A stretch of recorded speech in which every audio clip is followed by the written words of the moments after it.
ہر شے کو بدعت نہ بناؤ۔ ام سلمہ سے آپ نے فرمایا ام سلمہ آج ایک فرشتہ ملنے آ رہا ہے بہت خاص، کسی کو کسی کو اندر نہیں آنے دینا۔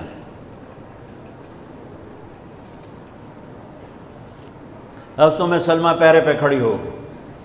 تھوڑی دیر میں حسین آ گئے، چھوٹے بچے معصوم ابھی، اندر جانے لگے، انہوں نے روک دیا، وہ رونے لگے، وہ روئے تو انہوں نے چھوڑ دیا۔ تھوڑی دیر کے بعد اندر سے میرے نبی کے زور زور سے رونے کی آواز آئی، زور زور سے رونے کی آواز آئی۔ ام سلمہ رہ نہ سکی، بھاگ کے اندر گئیں تو آپ نے کیا دیکھا؟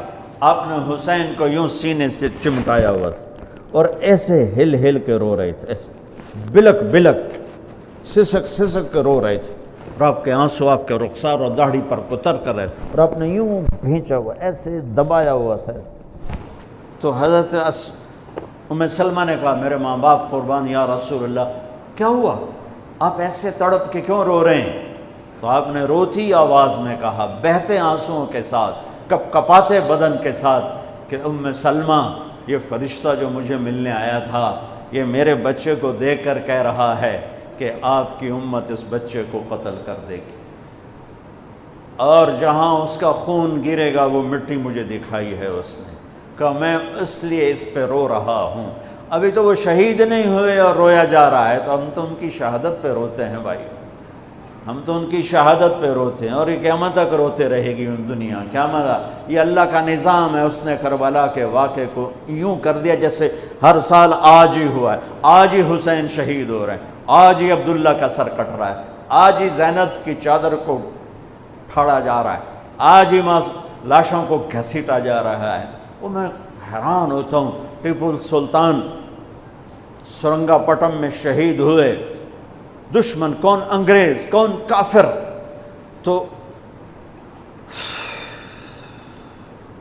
تو برطانوی لشکر نے ان کو توپوں کی سلامی دے کر دفن کیا اور عزت و احترام کے ساتھ دفن کیا، اور میرے نبی کے نواسے کی لاش کو ان کم بختوں نے کفن بھی نہ پہنانے دیا، جنازہ بھی نہ پڑھنے دیا، دفن بھی نہیں کرنے دیا۔ اگلے دن بنو اسد کے بارے میں پتہ چلا عمر بن سعد کو،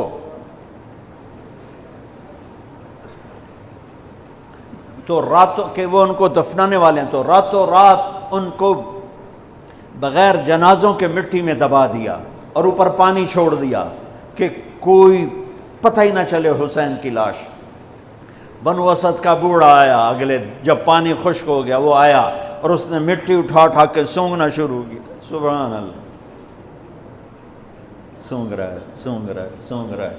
ایک جگہ کی مٹی اٹھا کے سونگا تو اس میں جنت کی خوشبو تھی، تو تڑپ کے بولا یہ میرے نبی کے نواسے کی قبر ہے، یہ میرے نبی کے نواسے کی مٹی ہے، کہ وہ جنت کے سردار تھے تو قبر بھی جنت کی خوشبو پھیلا رہی ہے اس کی۔ حالانکہ بن دیکھی بات ہے، کیونکہ انہوں نے راتوں رات ان کو دبا دیا کہ ان کا جنازہ بھی نہ ہو، لعنت ہو ان کی قبروں پر، ان کی ہڈیوں پر، ان کی روحوں پر، ان کی مٹی پر، ان کی خاک پر۔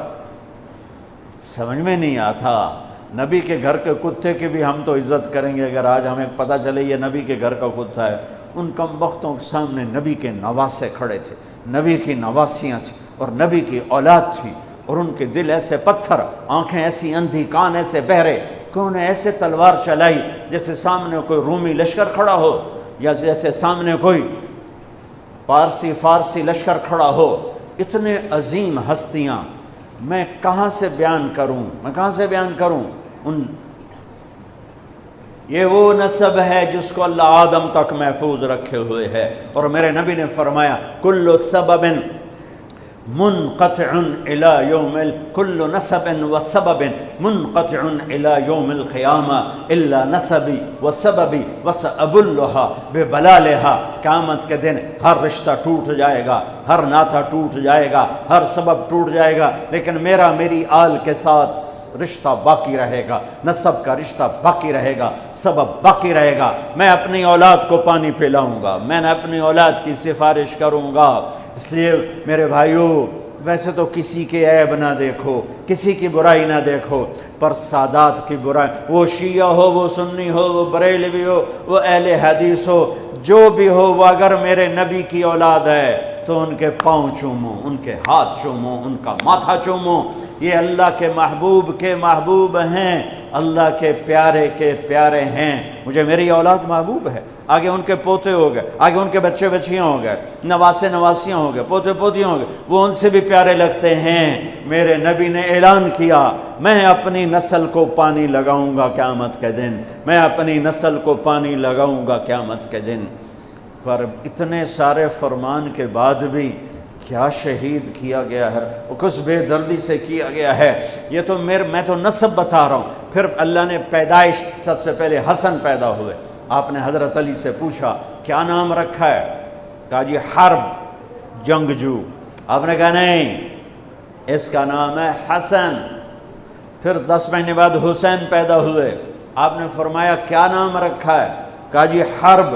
کہا نہیں، حسین۔ پھر آپ نے فرمایا یہ 2 نام میرے اللہ نے آج تک کسی کے نہیں رکھے، سے پہلی دفعہ میرے بچوں کے نام رکھے جا رہے ہیں، حسن اور حسین۔ پھر آپ نے ان کو گڑتی دی، اپنا لعاب، اپنا حسن کو بھی حسین کو، دونوں کو اپنا لعاب نکالا اور حسین کے منہ میں ڈالا۔ اور ایک ہفتے بعد دونوں کے ساتھ یہ کیا، ہفتے کے بعد بال منڈائے، عقیقہ 2 چھترے ذبح کیے حسن کے لیے بھی، 2 چھترے ذبح کیے حسین کے لیے بھی، عقیقہ فرمایا، گود کھلایا، حسن کو اٹھایا، انہوں نے پیشاب کر دیا، اب ہلے نہیں۔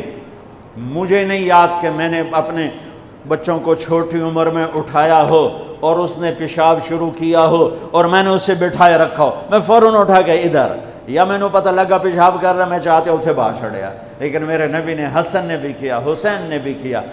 اور حضرت حسن کا تو واضح تھا، آپ یوں لیٹے ہوئے تھے، آپ کا پیٹ سے کپڑا ہٹا ہوا تھا، اور حسن آپ کے پیٹ پر بیٹھے تھے، تو ان کا جو پیشاب ہوا تو سیدھا آپ کی ناف میں گیا، اور نبی پاک ذات، پیشاب ناپاک، وہ تو ہر ناپاک سے دور ہوتے ہیں، لیکن جب حسن نے پیشاب شروع کیا میرے نبی ایسے ہو گئے، ایسے بالکل ایسے ہلے نہیں کہ بچہ کہیں پیشاب نہ روک دے۔